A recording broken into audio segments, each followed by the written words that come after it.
കേരളത്തിൽ ഒരു കൂട്ടം കോൺഗ്രസ് നേതാക്കൾ മുഖ്യമന്ത്രിക്കും സിപിഐഎമ്മിനുമെതിരെ ആക്ഷേപം ഉന്നയിക്കുന്നതിന് പിന്നിൽ വ്യക്തമായ ഗൂഢാലോചനയുണ്ടെന്ന് സിപിഐഎം പോളിറ്റ് ബ്യൂറോ അംഗം എ വിജയരാഘവൻ. കേരളത്തിൽ സിപിഐഎം ഒരു സന്ദർഭത്തിലും ആർഎസ്എസുമായി ഒരു നീക്കുപോക്കും നടത്തിയിട്ടില്ല. ആർഎസ്എസുമായി വോട്ട് കച്ചവടം നടത്താത്ത ഒരു നേതാവും കോൺഗ്രസ് നേതൃത്വത്തിലില്ലെന്നും എ വിജയരാഘവൻ പറഞ്ഞു.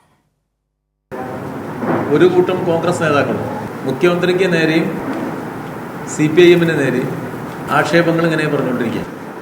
ഈ ആക്ഷേപിക്കുന്ന വിദ്വാൻമാർ സ്ഥിരമായിട്ട് RSSുമായിട്ട് വോട്ട് കച്ചവടം നടത്തിയവരാണ്. സ്ഥിരമായിട്ട് RSSുമായിട്ട് വോട്ട് കച്ചവടം നടത്താത്ത ഒരാൾ പോലും ഇന്നത്തെ കേരളത്തിലെ കോൺഗ്രസ് നേതൃത്വ നിരയിലില്ല.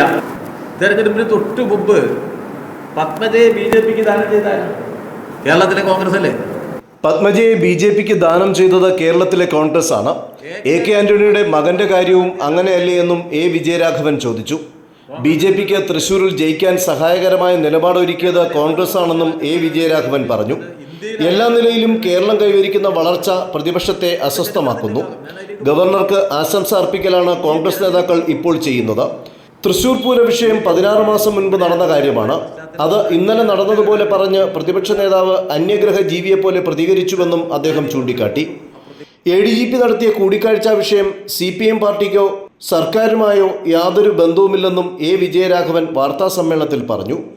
കേരളത്തിലെ മുഖ്യമന്ത്രി ഒരു പോലീസുകാരനെയും വെച്ച് സംഘപരിവാറുമായിട്ട് ചർച്ച ചെയ്യാൻ പോകുന്ന ആളാണ്. അദ്ദേഹത്തിൻ്റെ രാഷ്ട്രീയ നിലപാടോട് വ്യക്തമില്ല. ആ ഗവൺമെൻറ്റിനെതിരായിട്ട് ഇന്ത്യയിലെ പ്രതിപക്ഷത്തെ ആകെ ഏകോപിപ്പിച്ചുകൊണ്ട് ഡൽഹിയിൽ സമരത്തിന് നേതൃത്വം നൽകിയ ആളാണ് ഈ കേരളത്തിലെ മുഖ്യമന്ത്രി.